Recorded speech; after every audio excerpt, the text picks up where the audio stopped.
नमस्कार, जय हिंद, वंदे मातरम। दोस्तों, आप सभी का स्वागत है Guruji World exam study platform में। This is Dheeraj Dwivedi from Guruji World. आशा करते हैं बेहतरीन होंगे आप और हमेशा यूं ही मुस्कुराते रहिएगा। दोस्तों, आज इस वीडियो में बात करेंगे एनवायरनमेंट के जबरदस्त 30 प्रश्न।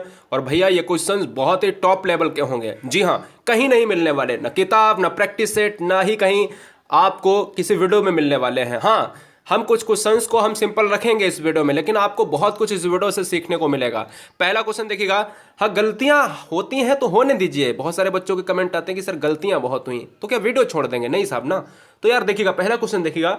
अर्थ आवर किसके द्वारा जो है मनाया जाता है? जब अर्थ आवर की बात करें तो यूनेस्को, WWF, संयुक्त राष्ट्र, IUCN। याद रखिएगा मेरे भाई, 30 क्वेश्चंस करेंगे तो कॉपी का एक पेज फाड़ लीजिएगा, कहीं भी एक कोने में अपना स्कोर हमें नीचे कमेंट जरूर करिएगा, ठीक है। और जो क्वेश्चन कठिन लगे उसका क्या करना है, अपना कहीं भी वन लाइनर में लिख लेना है। तो अर्थ आवर की बात करें तो राइट आंसर चला जाएगा ऑप्शन नंबर बी चला जाएगा। WWF से 3 क्वेश्चन बनते हैं, ध्यान दीजिएगा। WWF से 3 क्वेश्चन बनते हैं। कहता है कि इसका फुल फॉर्म बता दीजिएगा। World wide fund for nature. क्या है? वर्ल्ड वाइड फंड नहीं, इसका पूरा आपको पता होना चाहिए। World wide fund for nature. इसका मुख्यालय कहां पर है? इसका मुख्यालय है स्विट्जरलैंड के ग्लैंड शहर में। ऐसे ही IUCN का स्विट्जरलैंड के ग्लैंड शहर में है। IUCN क्या करता है? IUCN एक संस्था है जो रेड डाटा बुक को जारी करता है। तो फिलहाल अर्थ आवर किसके द्वारा मनाया जाता है? ऑप्शन नंबर बी के साथ चला जाएगा। क्या इसकी जो है डिफिनेशंस होंगी, क्या इंपॉर्टेंट पॉइंट्स होंगे? अर्थ आवर WWF के द्वारा मनाया जाता है, जिसका हमने फुल फॉर्म बताया, मुख्यालय स्विट्जरलैंड में है, ठीक है ना। इसके 5 मिलियन समर्थक हैं। 1 मिलियन में आपको जानते हो कितनी संख्या होती है? 10 लाख होती है। और यह 100 देशों में फैला हुआ है। इसका उद्देश्य क्या है? धरती के संसाधनों को बचाना। तो बस बात समझ में आई कि यह क्या है। अर्थ आवर क्या है? धरती के संसाधनों को, चाहे वो प्रकृति रूप से है तो प्रकृति रूप से आपके जो जल होता है, वन होते हैं, इन सभी को बचाने का काम किया जाता है, ठीक है। कौन करता है? ऑप्शन नंबर बी हो जाएगा। तो बहुत ही गजब का क्वेश्चन है दोस्तों। और पूरे वीडियो में हम चलते हैं। दूसरे क्वेश्चन से पहले एक आपको बात बता देते हैं। सुबह 11 बजे, दोपहर 2 बजे, शाम 4 बजे, रात के 8 बजे, रात के 10 बजे, सब कुछ फ्री आपके लिए है। एक्स्ट्रा क्लासेस भी आपको मिलती हैं। जो क्लास छूट जाएगी उसका जो है आपको पहले बता दीजिएगा टेलीग्राम पर। इसलिए हर बहन हर भाई चैनल को सब्सक्राइब कर ले। आप हमारा एक संयुक्त परिवार हैं, ठीक है। इसलिए टेंशन लेने की कोई बात नहीं है। अपना स्टेट हमें जरूर लिखें। क्वेश्चन नंबर 2 देखिएगा। राष्ट्रीय हरित प्राधिकरण NGT के पहले अध्यक्ष कौन थे? राष्ट्रीय हरित प्राधिकरण बोले तो NGT। अब यहां से 2 क्वेश्चन बनेंगे, 2 नहीं 3 क्वेश्चन बनेंगे, और तीनों क्वेश्चन एनवायरनमेंट के जबरदस्त टॉप लेवल के क्वेश्चन हैं। क्या है इस क्वेश्चन का right answer? Justice AE Naidu, justice Lokeshwar Singh, justice Markandey Katju, या फिर नन ऑफ दीज। तो भैया जल्दी से कमेंट करेगा। राइट आंसर चला जाएगा ऑप्शन नंबर किसके साथ? लोकेशर सिंह के साथ चला जाएगा। अब देखो NGT क्या है, फुल फॉर्म आपको बताएंगे। हिंदी में फुल फॉर्म होता है राष्ट्रीय हरित प्राधिकरण, ठीक है। और नेशनल ग्रीन ट्रिब्यूनल जो है, इसका फुल फॉर्म होता है इंग्लिश में। और इसकी स्थापना सर्जी हुई थी 2010 में। तो क्वेश्चंस क्या हो सकता है? क्वेश्चंस ये हो सकता है कि यहां पर पहले अध्यक्ष कौन है? जस्टिस लोकेशर सिंह, NGT, ठीक है ना, NGT के। और स्थापना कब हुई थी? 2010 में हुई थी। ये पॉइंट आपको याद रखिएगा, बहुत अच्छी तरीके से याद रखना है नाम इनका, यानी लोकेशर सिंह साहब का। बहुत अच्छा गाइस, बहुत बढ़िया। क्वेश्चन नंबर 3 देखिएगा।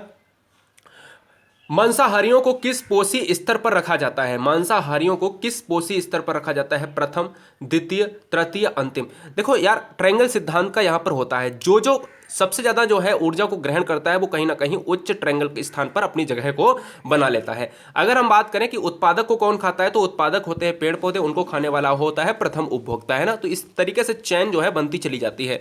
तो मैं उसको खाद्य श्रृंखला के नाम से भी जानते हैं। तो अगर हम बात करें तृतीय उपभोक्ता, पहला, दूसरा, तृतीय, तो मैं कह सकता हूं कि तृतीय जो उपभोक्ता है ना, वो कहीं ना कहीं सभी चीजों को खा लेता है, यानी वो मांसाहारी होता है। तो राइट आंसर ऑप्शन नंबर 3 के साथ चला जाएगा। अब अंतिम क्यों नहीं मारा? अंतिम कहीं ना कहीं आप जानते हो कि मांसाहारी से लेकर हर चीज में सर्वाहारी में भी आ जाता है। तो अंतिम में कहीं ना कहीं मनुष्य भी आ जाएगा। तो राइट आंसर फिलहाल ऑप्शन नंबर 4 से तीसरा सबसे बेस्ट है। राइट आंसर तृतीय चला जाएगा। बहुत बढ़िया गाइस। क्वेश्चन नंबर 4 देखिएगा। क्वेश्चन नंबर 4 कह रहा है, जिनमें प्रकाश संश्लेषण की क्षमता होती है, कैपेसिटी होती है, उन्हें क्या कहते हैं? उत्पादक कहते हैं, उत्प्रेरक कहते हैं, उपभोक्ता कहते हैं, या अपघटक कहते हैं। हमने आपसे कहा कि आपको जब भी आपसे एक क्वेश्चन पूछा जाए कि भाई उत्पादक क्या होते हैं, तो उत्पादक होते हैं आपके पेड़ पौधे। ये ऐसा ही लिख लेना जैसा मैं बता रहा हूं आपको। उत्पादक क्वेश्चन ऐसे भी पूछ सकता है कि निम्नलिखित में से आपको उत्पादक बताइए। तो पेड़ पौधे आप अभी मैं बता रहा हूं, तो भाई एग्जाम में तो क्लियर कर लोगे, लगा लोगे ना एग्जाम में। उत्प्रेरक को यहाँ पर बात नहीं होती। उपभोक्ता वो होता है जो इनको यहाँ पर खाता है, तो पहला उपभोक्ता हो जाएगा। दूसरा वो होता है जो पहले को खाता है। तीसरा वो हो जाता है जो दूसरे को खाता है। अपघटक क्या होता है, इन दोनों को खत्म करने का, यानी इसको खत्म करने का काम करता है। तो फिलहाल ऑप्शन नंबर क्या हो जाएगा, फर्स्ट इज राइट आंसर हो जाएगा। प्रकाश संश्लेषण की क्रिया होती है उत्पादक में। क्वेश्चन नंबर 5 देखिएगा ध्यान से, हाइड्रोपोनिक्स किससे संबंधित है। हाइड्रोपोनिक्स किससे संबंधित है गाइस, ध्यान दीजिएगा। हाइड्रोपोनिक्स किससे संबंधित है, तो पौधों की बहुत सी संस्कृति, जल संरक्षण, पर्यावरण संरक्षण या फिर सब्जियों के अध्ययन। अब यहां से दो तरीके के ऑप्शंस आपको एग्जाम में मिल सकते हैं। अब देखिएगा दोनों तरीके के एग्जाम में क्वेश्चंस को आपको सॉल्व करने में आसानी रहेगी, मैं बता देता हूं। राइट आंसर चला जाएगा ऑप्शन नंबर फर्स्ट के साथ, पौधों की बहुत सी संस्कृति। अब देखो, आपने जब भी हाइड्रोपोनिक्स को पढ़ा होगा तो किताबों में ये लिखा होगा कि पानी में पौधों को उगाना बिना मिट्टी के। तो याद रखना है, जरूरी नहीं कि यही ऑप्शन आ जाए, तो याद रखना है हाइड्रोपोनिक्स का जो रियल अर्थ है वो क्या है, पानी में, ध्यान दीजिएगा, पानी में पौधों को उगाना, और वो भी कैसे, बिना मिट्टी के। कंकड़ डाल दीजिएगा, कुछ भी डाल दीजिएगा, या फिर कुछ मत डालिएगा, पानी में इस तरीके के पौधे जो पानी में उगते हैं, पानी में उगाने की विधि होती है, और वो भी कैसे सर, बिना मिट्टी के, उसको हम हाइड्रोपोनिक्स पद्धति कहते हैं। और तो भैया ये पौधों से ही रिलेट हुआ, तो इसलिए ऑप्शन नंबर सबसे best answer option number A के साथ चला जाएगा। कोई यहां पर संशय वाली बात नहीं है, ठीक है। हाँ जी, बहुत अच्छे। एक हाइड्रोपोनिक्स होता है, ठीक है, तो हाइड्रोपोनिक्स में बहुत सारे पोनिक्स होते हैं, इस तरीके से हम आपको आगे बताते चले जाएंगे। चलते हैं क्वेश्चन नंबर नेक्स्ट देखते हैं। क्वेश्चन नंबर 1 लेते हैं राज्य से, स्टेट से क्वेश्चन लेते हैं। सभी राज्यों से क्वेश्चंस लेंगे, टेंशन मत लेना। जवाई के जंगल किस प्रदेश में है, जवाई के जंगल, ध्यान दीजिएगा, बहुत इंपॉर्टेंट क्वेश्चन है। जवाई के जंगल किस प्रदेश में है, राजस्थान है, उत्तर प्रदेश, मध्य प्रदेश, बिहार।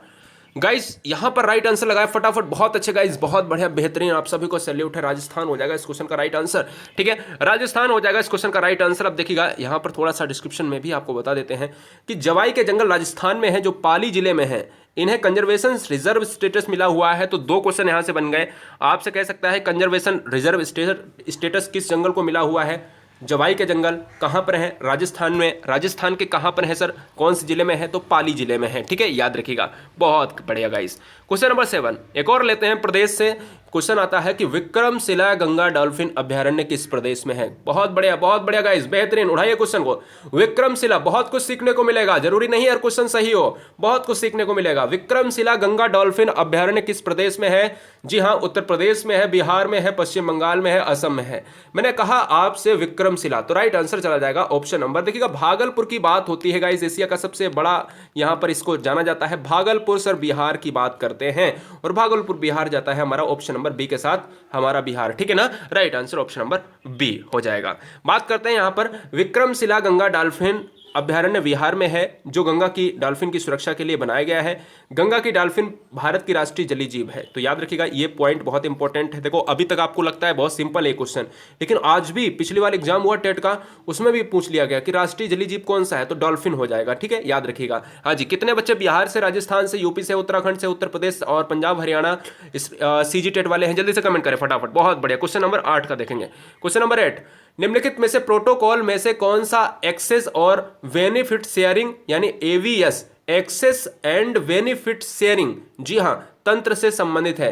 अब देखो यहां पर ध्यान दीजिएगा, यहां पर क्योटो प्रोटोकॉल है, नागोया प्रोटोकॉल है, मॉन्ट्रियल प्रोटोकॉल है, जेनेवा प्रोटोकॉल है। मॉन्ट्रियल प्रोटोकॉल क्या होता है आप सभी जानते हो, कहीं ना कहीं ओजोन परत का संरक्षण के लिए 16 सितंबर को मनाते हैं हम हमेशा, है ना, तो ओजोन परत के लिए मॉन्ट्रियल प्रोटोकॉल रहा था। अब यहां पर कह रहा है एवीएस, जिसको हम कहते हैं एक्सेस बेनिफिट शेयरिंग, ठीक है, ये प्रोटोकॉल किससे संबंधित है, तो आपसे क्वेश्चन आ सकता है कि नागोया प्रोटोकॉल किससे संबंधित है, तो एवीएस से संबंधित है, एक्सेस एंड बेनिफिट शेयरिंग से संबंधित है, ऑप्शन नंबर बी के साथ चला जाएगा, ठीक है, बहुत बढ़िया। क्वेश्चन नंबर 9 देखिएगा, क्वेश्चन नंबर 9 देखिएगा, एक नया प्रदेश लेते हैं, एक नया प्रदेश लेते हैं, बहुत बढ़िया गाइस। किस शहर को टाइगर गेटवे ऑफ इंडिया कहा जाता है, किस शहर को टाइगर गेटवे ऑफ इंडिया कहा जाता है, भोपाल, नागपुर, मैसूर, लखनऊ। बहुत बढ़िया गाइस, बहुत बढ़िया। शहर लिया है, शहर मतलब राज्य में ही तो होगा, ये तो भोपाल की बात करें, नागपुर महाराष्ट्र की बात करेंगे, मैसूर की बात करेंगे, यहाँ पर लखनऊ की बात करें, यूपी की बात करेंगे, तो टाइगर गेटवे ऑफ इंडिया कहा जाता है सर जी, भोपाल को कहा जाता है। Option number 2 is right answer. बहुत बढ़िया गाइस, सभी ने आंसर लगभग सही लगाया है, लेकिन कुछ बच्चों ने गलत लगाया है, वो सीख ले, ठीक है, आगे गलत नहीं होना चाहिए एग्जाम में। बहुत अच्छे गाइस, चैनल को सब्सक्राइब करो, बहुत अच्छे, बेहतरीन गाइस, बेहतरीन। बैठ जाओ बटन पर, बैठ जाओ, मुझे नहीं पता, सब्सक्राइब होना चाहिए। क्वेश्चन नंबर 10, बहुत अच्छे तरीके से ध्यान दीजिएगा। क्वेश्चन नंबर 10 देखिएगा, जैव विविधता का अंतरराष्ट्रीय कार्यालय कहां पर है। जैव विविधता, बायोडाइवर्सिटी की बात कर रहा है। बायोडाइवर्सिटी से 3 क्वेश्चन आते हैं। कहता है विश्व में सबसे ज्यादा जैव विविधता कहाँ है? 0 डिग्री इक्वेटर भूमध्य रेखा या विषुवत रेखा पर है। ठीक है। भारत में सबसे ज्यादा जैव विविधता कहाँ पर? भारत में सबसे ज्यादा जैव विविधता है आपके केरल के शांति घाटी में। ये केरल का शांति घाटी जो है आपका स्थल, ये यहाँ पर है। ठीक है, केरल के शांति घाटी पश्चिमी जो है इलाके में। और कह रहा है जैव विविधता का अंतर्राष्ट्रीय कार्यालय कहाँ पर है? ये है आपका रोम में। और एक और क्वेश्चन आता है कि भारत में कार्यालय कहाँ पर है इसका? तो भारत में याद रखिएगा, भारत में इसका कार्यालय है, इसको लिख लीजिएगा। भारत में अंतर्राष्ट्रीय जैव विविधता का कार्यालय मैंने नहीं कराया है अभी तक एग्जाम में। मैंने आपको जो डिस्क्रिप्शन क्लास पढ़ाता हूँ अभी तक मैंने नहीं इसको बताया है, लेकिन अभी बता दीजिएगा कि बता दिया, दिमाग में आ गया तो एग्जाम में आ सकता है कि जैव विविधता का अंतर्राष्ट्रीय कार्यालय कहाँ है, तो रोम मारेंगे। जैव विविधता का भारतीय कार्यालय कहाँ है, तो आप चेन्नई मारेंगे। जैव विविधता दिवस कब मनाया जाता है? तो 22 मई को जैव विविधता दिवस मनाते हैं। भारत में सबसे ज़्यादा कहाँ है? केरल की साइलेंट वैली में है। साइलेंट वैली कहाँ है? केरल में है। साइलेंट वैली किसके लिए प्रसिद्ध है? बायोडाइवर्सिटी, जैव विविधता के लिए प्रसिद्ध है। कब मनाया जाता है? 22 मई को मनाया जाता है। चलते हैं क्वेश्चन नंबर नेक्स्ट पर। अपघटन करता है, अपघटन करता है, ठोको लाइक ठोको सब्सक्राइब। जी हाँ, अपघटन करता है पशु, जीवाणु, कवक, जल्दी से। और जीवाणु और कवक दोनों। हमने कहा उत्पादक में कौन आते हैं? मैंने कहा उत्पादक में आते हैं पेड़ पौधे। मैंने कहा उत्पादक में आते हैं सर जी पेड़ पौधे आते हैं। मैंने कहा सर जी उपभोक्ता में कौन आता है? जो इनको खाता है तो वो फर्स्ट कहलाएगा, जो उनको खाता है सेकेंड, जो उनको खाता है वो थर्ड कहलाएगा।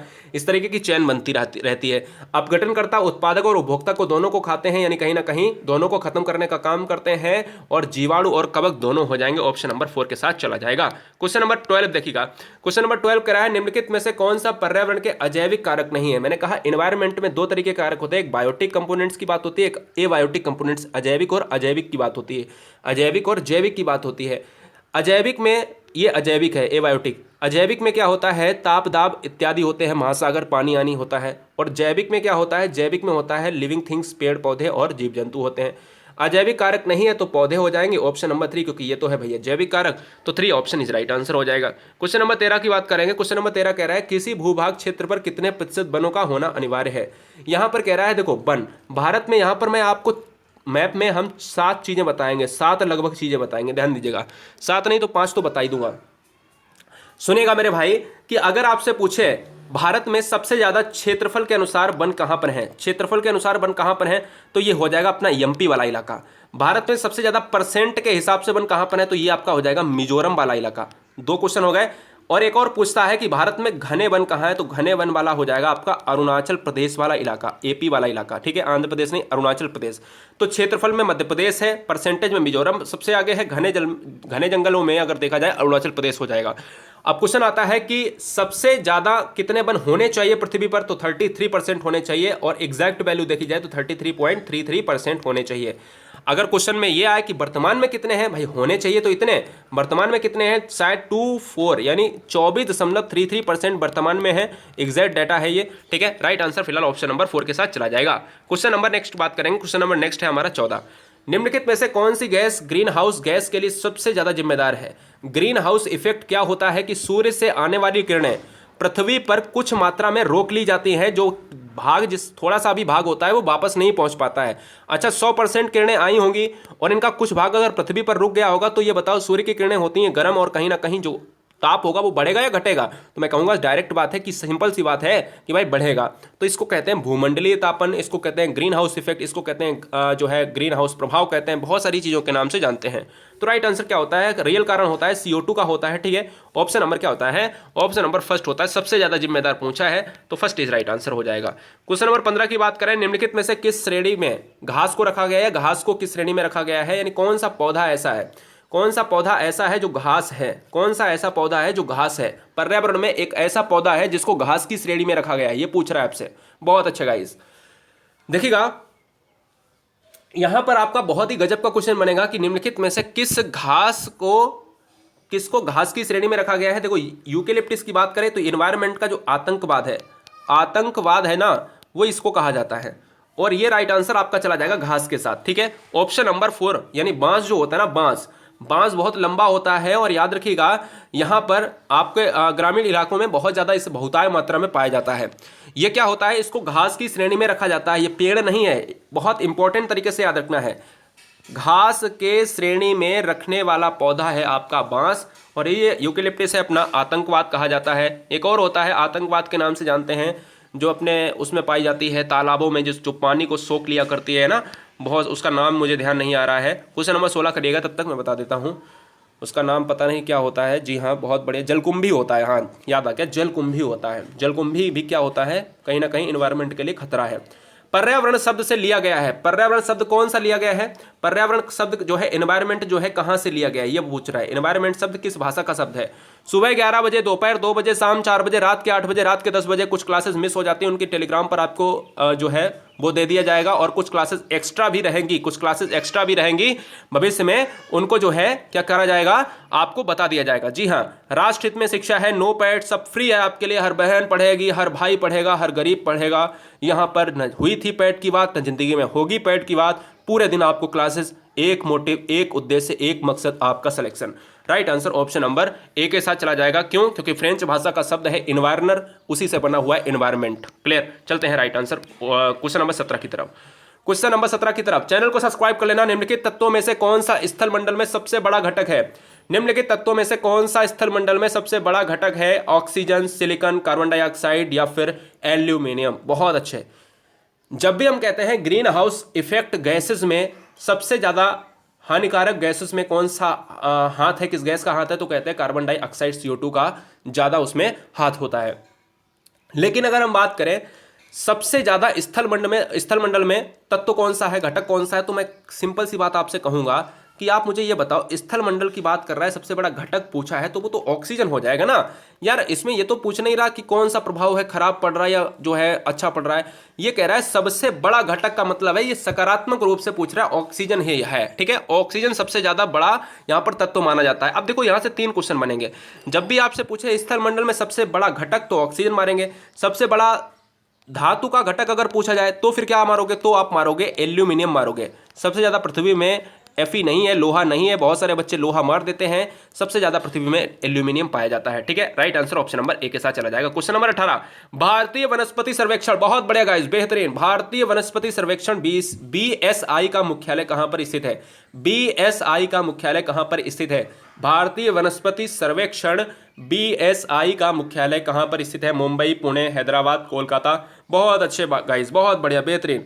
तो गाइस अगर हम बात करेंगे इस क्वेश्चन की बात करेंगे, बच्चे कह रहे हैं सर ऑप्शन नंबर डी के साथ चला जाएगा। भैया मेरे बिल्कुल आप राइट हैं, बिल्कुल बार राइट है। आप कुछ बच्चे बी मार रहे हैं, कोई बात नहीं, गलत होते हैं, गलतियां होती हैं। Right answer option number D के साथ चला जाएगा। BSI भारतीय वनस्पति सर्वेक्षण। वनस्पति सर्वेक्षण फिर से सुन लीजिएगा, भारतीय वनस्पति सर्वेक्षण का मुख्यालय कहां पर है? कोलकाता में है, कोलकाता में है। चैनल को सब्सक्राइब कर लेना गाइस, चैनल को सब्सक्राइब कर लेना। क्वेश्चन नंबर 19 की बात करेंगे। जीवाश्म ईंधन के दहन में, ध्यान दीजिएगा, जीवाश्म ईंधन, जब भी हम किसी चीज को जलाते हैं, जब भी हम किसी चीज को जलाते हैं तो कौन सी गैस पैदा नहीं होती? देसी भाषा में समझो, अब क्वेश्चन को लगाओ। Carbon dioxide, sulphur dioxide, oxygen, carbon monoxide. देखो जब भी हम ईंधन को जलाएंगे तो मुझे ये पता है कि कंफर्म वो धुआं देगा, कंफर्म वो धुआं देगा, और जब धुआं देगा तो वो कंफर्म है कि CO2 देगा, कार्बन डाइऑक्साइड देगा, और कहीं ना कहीं हर ऐसी गैस होगी जो एनवायरनमेंट को पोल्यूट करेगी। चाहे लकड़ी का धुआं हो, चाहे किसी का धुआं हो, एनवायरनमेंट को पोल्यूट करेगी, पक्का करेगी, चाहे थोड़ा करे चाहे ज्यादा करे। तो ऑक्सीजन वहां पर राइट आंसर हो जाएगा, क्योंकि यहां पर पैदा नहीं होती है, ऑक्सीजन एनवायरनमेंट को पोल्यूट नहीं करती है, तो फिलहाल ऑक्सीजन हो जाएगा इस क्वेश्चन का राइट आंसर। अब क्वेश्चन एक और बनता है, वायुमंडल में सबसे ज्यादा गैस का मात्रा कौन सी होती है? 78% के साथ नाइट्रोजन चली जाती है। एक और गैस आती है कि उसके दूसरे नंबर पर कौन होती है? 21 यानी 21% के साथ ऑक्सीजन चली जाती है। और फिर इसके तीसरे नंबर पर कौन सी आती है? 0.93% के साथ आर्गन रहती है। और लास्ट में रहती है हमारी CO2 रहती है, जिसका जो मान होता है 0.03%। ठीक है, याद रखिएगा, बहुत बढ़िया। तो फिलहाल ऑक्सीजन हो जाएगा इस क्वेश्चन का राइट आंसर। क्या हो जाएगा?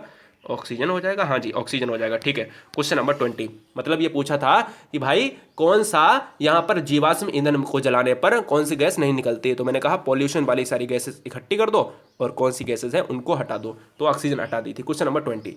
पौधों को वर्गीकृत किया जाता है, पौधों को वर्गीकृत किया जाता है। फटाफट आंसर करिएगा, फटाफट आंसर करिएगा। बहुत अच्छा गाइस, बेहतरीन, बहुत बढ़िया, मजा आ गया।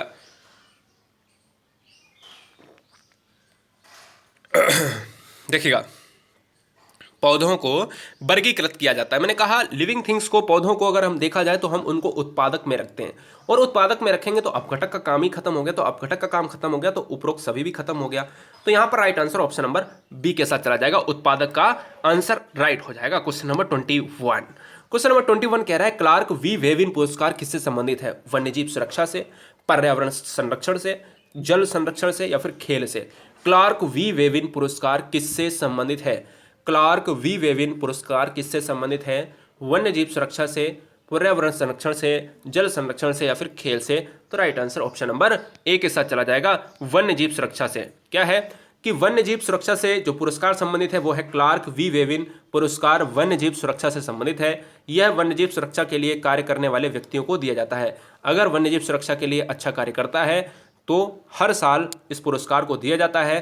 कौन सा पुरस्कार? क्लार्क वी वेविन पुरस्कार वन्यजीव सुरक्षा में दिया जाता है। क्वेश्चन में यह भी आ सकता है क्लार्क वी वेविन पुरस्कार किससे संबंधित है? वन्यजीव से संबंधित है या वन्यजीव सुरक्षा से संबंधित कौन सा पुरस्कार है? तो यह क्लार्क वी वेविन हो जाएगा। Question number 22। परम्बिकुलम वन्यजीव अभ्यारण्य किस प्रदेश में है? परम्बिकुलम वन्यजीव अभ्यारण्य किस प्रदेश में है? केरला, तमिलनाडु, आंध्र प्रदेश, कर्नाटक। बहुत बढ़िया। तो यहाँ पर हर राज्य के क्वेश्चन है, हर राज्य के स्टूडेंट भी हैं। तो अगर हम बात करेंगे आपके टेट एग्जाम में जो आने वाले क्वेश्चन है, बहुत ही बढ़िया, बेहतरीन, बहुत अच्छे गाइस, बहुत बढ़िया। तो केरल हो जाएगा राइट आंसर, केरल हो जाएगा। मुझे कमेंट करिएगा कि केरल राज्य की राजधानी क्या है? केरल राज्य की राजधानी क्या है? कमेंट करिएगा, फटाफट कमेंट करिएगा। बहुत अच्छे गाइस, हम आपके कमेंट को देखते हैं। Question number 23। ओजोन परत के क्षरण में क्लोरोफ्लोरोकार्बन का मुख्य स्रोत क्या है? ओजोन परत के क्षरण में क्लोरोफ्लोरोकार्बन का मुख्य स्रोत क्या है? वृक्ष है, रेफ्रिजरेटर है, दूषित जल है, केरोसिन है। हम क्लोरोफ्लोरोकार्बन में बात करते हैं तो सीएफसी की बात होती है। तो सीएफसी क्या है? ओजोन परत को यानी O3 को नष्ट करने के लिए क्या करता है? उत्तरदायी होती है, जो रेफ्रिजरेटर में पाई जाती है। और आपके सेविंग वाले क्रीम में भी होती है, जो सेविंग की क्रीम आती है उसमें भी सीएफसी का मात्रा होता है। तो इसको भी आप नज़रअंदाज नहीं कर सकते हैं। फिलहाल ऑप्शन नंबर चला जाएगा, किसके साथ चला जाएगा? रेफ्रिजरेटर किसके ऑप्शन पर है? ऑप्शन नंबर 2 पर चला जाएगा। बहुत बढ़िया। Question number 24। अच्छी तरीके से ध्यान दीजिएगा इस क्वेश्चन को और अच्छी तरीके से करेंगे। राष्ट्रीय हरित कोर का क्या उद्देश्य है? बहुत बढ़िया गाइस, बहुत बढ़िया। तो स्टार्ट हो चुके हैं आपके आंसर्स आने। राष्ट्रीय हरित कोर का क्या उद्देश्य है? युवाओं को पर्यावरण और पारिस्थितिकी के बारे में बताना, पर्यावरणीय कानून बनाना, पर्यावरण संरक्षण, या फिर ये सभी।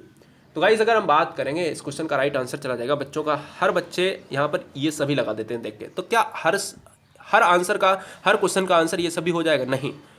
युवाओं को पर्यावरण और पारिस्थितिकी के बारे में बताना, यही राष्ट्रीय हरित कोर का उद्देश्य होता है। हम कानून नहीं बना सकते। जब कानून नहीं बना सकते हैं तो फिर ऑप्शन नंबर डी भी नहीं होगा। ठीक है, तो फिलहाल क्या होगा? युवाओं के लिए होता है, क्या है? राष्ट्रीय हरित कोर का उद्देश्य। बहुत इंपॉर्टेंट है, अच्छी तरीके से इस क्वेश्चन को नोट डाउन करिएगा। क्वेश्चन नंबर नेक्स्ट की बात करेंगे। क्वेश्चन नंबर नेक्स्ट है 25। राष्ट्रीय हरित प्राधिकरण की मुख्य बेंच कहाँ पर है? राष्ट्रीय हरित प्राधिकरण की मुख्य बेंच कहाँ पर है? भोपाल, कानपुर, लखनऊ, इलाहाबाद। राष्ट्रीय हरित प्राधिकरण की मुख्य बेंच कहाँ पर स्थित है? तो गाइस यहाँ पर बच्चे कह रहे हैं sir ji option number A के साथ चला जाएगा। भैया मेरे बिल्कुल आप भोपाल से ही हैं, क्योंकि यहाँ पर राष्ट्रीय हरित प्राधिकरण की जो मुख्य बेंच है वो है आपकी भोपाल, एमपी क्षेत्र में है। ठीक है ना, एमपी स्टेट में है। मध्य प्रदेश एक ऐसा राज्य है जिसको टाइगर ऑफ स्टेट कहा जाता है। और अगर हम बात करें मध्य प्रदेश में तो सबसे ज़्यादा वनों का उल्लेख है क्षेत्रफल के अनुसार, परसेंटेज के हिसाब से मिजोरम में सबसे ज़्यादा वन पाए जाते हैं। इसकी स्थापना की बात करें तो यहाँ पर राष्ट्रीय हरित प्राधिकरण की स्थापना हुई थी 2010 में हुई थी। किसकी सर जी? राष्ट्रीय हरित प्राधिकरण, जिसका मुख्य बेंच है भोपाल में, स्थापना हुई थी 5 मई 2010 को। क्वेश्चन नंबर 26 की बात करेंगे। निम्नलिखित में से कौन सा पौष्टिक स्तरों पर हमेशा एक खाद्य श्रृंखला में घट जाती है? पौष्टिक स्तरों पर हमेशा एक खाद्य श्रृंखला में घट जाती है। जी हाँ, बहुत अच्छे, बहुत बढ़िया। अगर हम देखते हैं भाई क्या घटती है, क्या घटती है, आप दिमाग लगाओ। अब जब भी हम बात करते हैं उत्पादक उपभोक्ता की बात करते हैं तो इसमें क्या एक इंपॉर्टेंट फैक्ट आता है? इसमें एक ही इंपॉर्टेंट फैक्ट आता है कि हम ऊर्जा की बात करते हैं। जो सबसे ऊंचा ट्रायंगल सिद्धांत पर आधारित होगा, आश्रित होगा, वो सबसे ज़्यादा ऊर्जा लेगा। ठीक है, तो इसलिए याद रखिएगा वो ऊर्जा होगा। 10% का ऊर्जा का नियम भी हमने आपको बताया था कि लिंडेमान ने दिया था। फिलहाल ऑप्शन नंबर ए के साथ चला जाएगा इस क्वेश्चन का राइट आंसर। क्वेश्चन नंबर 27 देखिएगा। बहुत अच्छे गाइस, बहुत बढ़िया, बेहतरीन। Question number 27। नमदफा राष्ट्रीय उद्यान कहाँ पर स्थित है? नमदफा राष्ट्रीय उद्यान कहाँ पर स्थित है? बहुत अच्छे गाइस, बहुत बढ़िया, बेहतरीन। तो नमदफा राष्ट्रीय उद्यान जो है ना, जम्मू कश्मीर की बात करें, हिमाचल प्रदेश की बात करें, उत्तराखंड की बात करें, अरुणाचल प्रदेश की बात करें, तो सिंपल सी बात है कि अरुणाचल प्रदेश का जो पार्ट है ना, भारत का एक ऐसा पूर्वी राज्य, सबसे ज़्यादा जो पूर्व में है वो है आपका अरुणाचल प्रदेश, जहाँ के अपेक्षा गुजरात के अपेक्षा ये गुजरात है, ये है आपका अरुणाचल प्रदेश। इसके अपेक्षा 2 घंटे पहले यहाँ पर क्या होता है, सूर्य निकल आता है। ठीक है, क्यों निकलता है? क्योंकि वो उत्तर में पूरब में है। तो फिलहाल आंसर क्या हो जाएगा? ऑप्शन नंबर डी हो जाएगा। अरुणाचल प्रदेश की राजधानी है ईटानगर। ऑप्शन नंबर डी के साथ चला जाएगा। क्वेश्चन नंबर 28, बांदीपुर राष्ट्रीय उद्यान कहाँ पर है? बांदीपुर राष्ट्रीय उद्यान कहाँ पर स्थित है? जम्मू कश्मीर, हिमाचल प्रदेश, उत्तराखंड या फिर कर्नाटक? बांदीपुर राष्ट्रीय उद्यान आपका है हमारा कहाँ पर है सर जी? कर्नाटक में है। ठीक है, नागरहोल की बात करते हैं सर, कर्नाटक के साथ चला जाएगा। काजीरंगा की बात करते हैं, असम के साथ चला जाएगा। नमदफा की बात करते हैं, अरुणाचल प्रदेश के साथ चला जाएगा। पैराम्बिकुलम की बात करते हैं तो केरला के साथ चला जाएगा। ठीक है, ये याद रखिएगा। हाँ जी, बहुत बढ़िया, बेहतरीन। तो right answer option number D के साथ चला जाएगा। क्वेश्चन नंबर 29 की बात करेंगे। वन महोत्सव किसने स्टार्ट करा था? वन महोत्सव किसने स्टार्ट करा था, ये आपको जवाब देना है, फटाफट जवाब देना है, फटाफट जवाब देना है। बहुत अच्छे गाइस, बहुत बढ़िया। वन महोत्सव किसने स्टार्ट करा था? के एम मुंशी ने, चंद्रा मूरी ने, अमृता बिश्नोई ने, नन ऑफ दीज। तो देखिएगा, वन महोत्सव की बात करते हैं, किसने स्टार्ट करा था, तो हमारा राइट आंसर चला जाएगा के एम मुंशी साहब। के एम मुंशी साहब ने वन महोत्सव को स्टार्ट करा था। ठीक है, हाँ जी। आपको यह बताना है, क्या बताना है, वन महोत्सव कब मनाया जाता है? जी हाँ, फटाफट फटाफट बताइएगा। देखिएगा, हम आपको बता देते हैं, वन महोत्सव जो मनाया जाता है वो मनाया जाता है 1 जुलाई, यानी जो पहला सप्ताह होता है जुलाई का पहला सप्ताह होता है, वो होता है हमारा वन महोत्सव होता है। और स्टार्ट किसने करा था? के एम मुंशी साहब ने स्टार्ट करा था। क्वेश्चन नंबर 30 लेते हैं। एक क्वेश्चन लिया है केवल बिना ऑप्शंस का, 29 क्वेश्चन आपके लिए हैं हमने। क्या लिए हैं? आपके ऑप्शंस वाले। तो 30 क्वेश्चन आपका रहेगा कि ताजमहल के पीले पड़ने वाला कारण जो होता है, रीजन होता है, पीले पड़ने का रीजन जो होता है, उसका कारण क्या है? तो भाई एसिड रेन होता है। क्या होता है? एसिड रेन होता है। और जिसमें अगर हम पूछें आपकी किसकी मात्रा इंपॉर्टेंट है, भाई SO2 का यहाँ पर बहुत ही ज़्यादा भूमिका होती है, जो बहुत ही एनवायरनमेंट के लिए खतरा है। ठोको लाइक, और हर बहन हर भाई बहुत जल्दी से भाग जाते हो क्योंकि आपको बहुत जल्दबाजी होती है। भैया मेरे टेलीग्राम से अगर नहीं जुड़े हो, टेलीग्राम से जुड़ जाना। लेकिन आपको मैं एक बार फिर से समय बता देता हूं, आप सभी अभी लेट आए होंगे। हर बहन हर भाई को सैल्यूट, उनके परिवारों को जय हिंद। किसी भी राज्य से अपना राज्य हमें कमेंट करें, हर बहन हर भाई। और सुबह 11 से लेकर रात के 11 बजे तक, यानी अगर हम क्लासेस का समय देखें तो ये क्लासेस का समय है। एक्स्ट्रा क्लासेस बहुत ही जल्दी यहाँ पर होंगी। ठीक है ना, सब कुछ आपके लिए फ्री है, ना कोई ऐप है, ना कोई वेबसाइट है, कुछ नहीं, केवल आपके लिए राष्ट्रहित में है। टेंशन लेने वाली बात नहीं है। और ये कब तक चलेगा? आपके सिलेक्शन तक चलेगा। आपका सिलेक्शन, एक उद्देश्य, एक मोटिव। जय हिंद, वंदे मातरम। चैनल को सब्सक्राइब करना जिससे कोई भी आपकी क्लास मिस ना हो। वंदे मातरम, आदाब, सत श्री अकाल, जय महाकाल, इंकलाब जिंदाबाद।